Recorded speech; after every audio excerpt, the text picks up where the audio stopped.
Hello साथीहरू नमस्ते। स्वागत छ तपाईँहरूलाई डिजाइन हब नेपाल युट्युब च्यानलमा।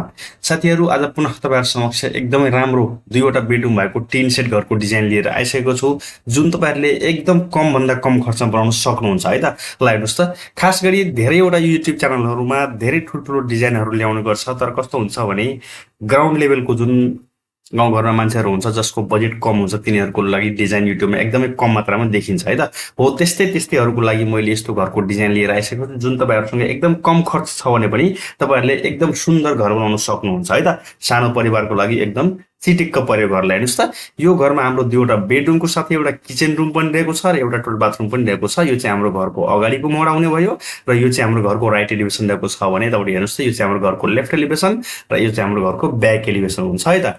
यसमा साथीहरू हामीले यो घर बनाउँदा के को घर बन्छ, पिलर हाल्ने कि नहाल्ने, मेटेरियल के कस्ता प्रयोग गर्ने, ती सबै कुराहरूको जानकारी म तपाईँहरूलाई दिन जाँदैछु। त्यो पनि खर्च कति लाग्छ त्यो समेत। ल सुरु गरौँ साथीहरू। सबभन्दा पहिले हामी घरको लेआउट हेरौँ, त्यसपछि चाहिँ हामी अन्य कुराहरू गरौँला। ल हेर्नुहोस् त, यो चाहिँ हाम्रो घरको 3D प्लान रहेको छ, जहाँ तपाईँहरूले देख्न सक्नुहुन्छ। यो चाहिँ हाम्रो बरन्डा पोर्सन रहेको छ, जसको लागि स्टेप्स यहाँबाट प्रोभाइड गरिएको छ। हामी यहाँबाट बरन्डामा जान्छौँ भने यहाँबाट हामी प्रत्येक रुममा जान सक्छौँ। जस्तै कि यो दुईवटा हाम्रो बेडरुम रहेको छ, बेडरुमको लागि यहाँ ढोका राखिएको छ भने यो चाहिँ हाम्रो किचन, किचनको लागि ढोका यहाँ सेन्टरमा राखिएको छ। तपाईँहरूले डाइनिङ टेबल एउटा मजाले बरन्डामा राख्न सक्नुहुन्छ, त्यति मजाको स्पेस रहेको छ र एकदम कमै ठाउँ पनि खान्छ यो है त, यो घरले। ल हेर्नुहोस् है त, यसमा हामीले सबै वाल 10 इन्चको थिकनेसको हाल्नुपर्ने हुन्छ। तपाईँहरूले यसलाई अझै खर्च घटाउनको लागि चाहनुहुन्छ भने 5 इन्च थिकनेसको वाल पनि गर्न सक्नुहुन्छ। बाँकी कुरो आउँछ यसको बाहिरी डाइमेन्सनको। त ल हेर्नुहोस् त, यसमा हाम्रो घरको बाहिरी डाइमेन्सन के कस्तो रहेको छ त्यो हेरौँ है त। जुन तपाईँहरूले यहाँ बरन्डा देख्नुभयो आर्क सेपमा हो, त्यसको रेडियस यसरी घरको लेआउट गर्ने बेलामा कस्तो गर्नु होला भने, ल हेर्नुहोस् त, यहाँ चाहिँ बाट मैले एउटा डोरी तानेर यसरी 12 फुट गरेर सर यसरी घुमाइदियो भने यो चाहिँ हाम्रो आर्क सेपको बरन्डा आउँछ। यो चाहिँ हाम्रो 12 फुट रहेको छ भने यतापट्टिको लम्बाइ हेर्नुहोस् त, यो चाहिँ हाम्रो 8 फुट 10 इन्ची राखिएको छ। त्यसै गरी साथीहरू अगाडिपट्टिको यो वालको लेन्थ यहाँ कति राखिएको छ त, 17 फुट 3 इन्च रहेको छ भने यहाँ हाम्रो लेफ्टपट्टिको चौडाइ कति राखिएको छ त्यो हेरौँ है त। लेफ्टपट्टिको चौडाइ कति राखिएको छ भने ल हेर्नुहोस् त, 13 फुट 8 इन्च रहेको छ र यसको पछाडिपट्टिको लेन्थ हामी 26 फुट 1 इन्च राख्छौँ। ल यो चाहिँ हाम्रो ब्याक एलिभेसनको लेन्थ थियो र यतापट्टि हेर्नुहोस् त, यो चाहिँ हाम्रो राइट एलिभेसन रहेको छ र राइट एलिभेसनको लेन्थ कुरा गर्नु पर्यो भने 25 फुट 8 इन्च यसको हाम्रो लेन्थ यहाँ प्रोभाइड गर्छौँ भने टोयलेट बाथरुमको एकचोटि हेरौँ कति के राख्ने है त।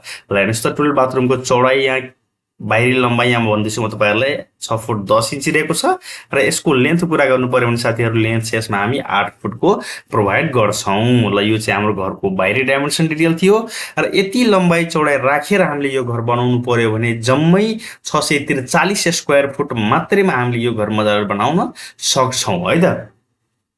अब कुरो आउँछ साथीहरू, हामीले यो घर बनाउँदा पिलर हाल्ने कि नहाल्ने है त। धेरैजना साथीहरू कमेन्ट आउँछ टिन सेट घरमा पनि कि सर यसमा पिलर छ कि छैन। ल हेर्नुहोस् त, यसमा हाम्रो पिलर छैन साथीहरू। हामी सिधै 10 इन्चको वाल उठाउँछौँ र यसको माथिबाट यसरी धुरी हालेर माथिबाट हामी जस्ता प्रयोग गर्छौँ है त। यसमा हाम्रो मेटेरियल के कस्तो प्रयोग हुन्छ भने जति वाल तपाईँहरूले यहाँ देख्दै हुनुहुन्छ त्यो सबै वाल इँटाको गाह्रो लगाइएको छ होइन, इँटाको वाल लगाइएको छ भने माथिबाट हामी यसमा जस्ता प्रयोग गर्छौँ। एकदम कमभन्दा कम खर्चमा यस्तो घर बनाउन सक्छौँ है त। ल यो चाहिँ हाम्रो घरको मेटेरियल के कस्तो प्रयोग गर्नेदेखि लिएर वाल थिकनेसको समेत मैले तपाईँलाई डिटेल दिएँ। र यतापट्टि हेर्नुहोस् त, यो बरन्डा पोर्सनमा हामी छानाको सपोर्टको लागि यसरी काठकै पनि भर्टिकल पोस्ट हाल्न सक्छौँ, अथवा तपाईँहरूले चाहनुहुन्छ भने ढलान गरेर पनि गोलो खालको पिलर उठाउन सक्नुहुन्छ यहाँ। बाँकी यसमा कुनै आरसिसी स्ट्रक्चर छैन। बाँकी कुरो आउँछ हाम्रो घरको भित्री डाइमेन्सन डिटेलको। त ल हेर्नुहोस् साथीहरू, यो चाहिँ हाम्रो प्रथम बेडरुम रहेको छ र प्रथम बेडरुमको लम्बाइ चौडाइ कुरा गर्नु पर्यो भने यसको लेन्थ हामी 12 फुट प्रोभाइड गर्छौँ भने यसको चौडाइ हेरौँ है त। चौडाइ पनि यसमा 12 फुट राखिएको छ र यसमा ओपनिङ हेरौँ त साथीहरू, एउटा झ्याल एउटा ढोका है त। झ्याल ढोकामा पनि धेरै खर्च गएन। एउटा झ्याल एउटा ढोका, झ्यालको साइज हामी 4 फुट वा 5 फुट राख्छौँ, जसमा 5 फुट लम्बाइ रहन्छ भने 4 फुट हाइट र ढोका चाहिँ 3 फुट वा 7 फुटको प्रोभाइड गर्छौँ है त।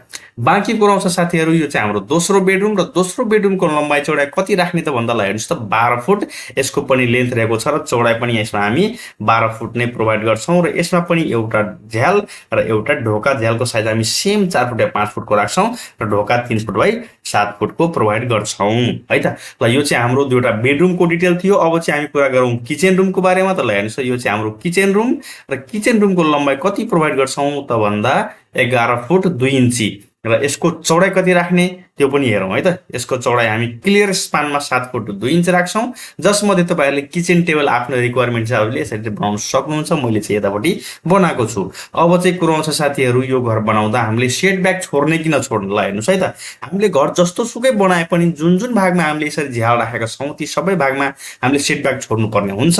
किनभने मानौँ कि हामीले यो आफ्नो घर 0 लेभलबाट स्टार्ट गरेर बनायो, आफ्नो जग्गा पुरै समातेर यतापट्टि झ्याल राख्यौँ, तर आफ्नो यतापट्टिको सधियारले ठ्याक्कै घरमा चिप्काएर उसले आफ्नो घर बनाइदियो भने त हाम्रो यहाँबाट भेन्टिलेसन पर्याप्त भएन। रुममा भेन्टिलेसन अर्थात् न भित्र लाइट गयो न हाम्रो हावा गयो भित्र। सो द्याट तपाईँहरूले आफ्नो जग्गा अलिकति छोड्नुपर्ने हुन्छ, ताकि सधियारले यतापट्टिको छिमेकीले आफ्नो घर बनाए पनि यताबाट हाम्रो घरभित्र चाहिँ उज्यालो जाओस्, हावा जाओस् है त। त्यसको लागि हामीले सेटब्याक छोड्नुपर्ने हुन्छ। बाँकी कुरा आउँछ फ्रन्टपट्टिको। त ल हेर्नुहोस् त, फ्रन्टपट्टिमा प्रायः यस्तो घर हाम्रो गाउँघरमा बनाउने भएकोले, गाउँघरमा आँगनको महत्त्वपूर्ण निकै भएकोले हामी आफ्नो रिक्वायरमेन्ट हिसाबले अगाडिपट्टि जग्गा राख्छौँ आँगनको लागि र बाँकी यस्तोमा घर बनाउँछौँ है त। अब कुरो आउँछ साथीहरू, यो घर बनाउँदा हामीले पैसा कति जुटाउनु पर्ने हुन्छ, कति खर्च जुटायो भने यस्तो घर मजाले बनाउन सक्छौँ। ल हेर्नुहोस् त, 12 देखि 13 लाखको बिचमा यस्तो घर तपाईँहरूले मजाले बनाउन सक्नुहुन्छ। इभन जस्तै तपाईँहरूले अब दुर्गम क्षेत्रमा बनाउनुहुन्छ भने अलिकति बढी खर्च हुन सक्ला, किनभने त्यहाँ ट्रान्सपोर्टेसन बढी लाग्छ, मेटेरियल सजिलो उपलब्ध नहुन सक्छ होइन। त्यसै गरी तपाईँहरूले सुगम क्षेत्रमा घर बनाउनुहुन्छ भने जस्तै तराई फाँटमा तपाईँहरूले इँटा सजिलो उपलब्ध हुन्छ त्यहाँ। त्यसै गरी एनिथिङ है त, जस्तो जुनसुकै मेटेरियल पनि तपाईँहरूले त्यहाँ सजिलै पाउनुहुन्छ भने त्यहाँ अलिकति कम खर्चमा पनि घर बनाउन सक्नुहुन्छ। बाँकी कुरा आउँछ तपाईँहरूले यो घरको डिजाइन कस्तो लाग्यो, घरको डिजाइन मन परेछ भने भिडियोलाई लाइक गरिदिनु होला। साथै च्यानलमा नयाँ हुनुहुन्छ भने च्यानललाई सब्सक्राइब गरी बेल आइकन पनि प्रेस गरिदिनुहोस्। हस्, धन्यवाद। नेक्स्ट भिडियोको साथ उपस्थित हुनेछु। Please keep watch, keep supporting us. Thank you.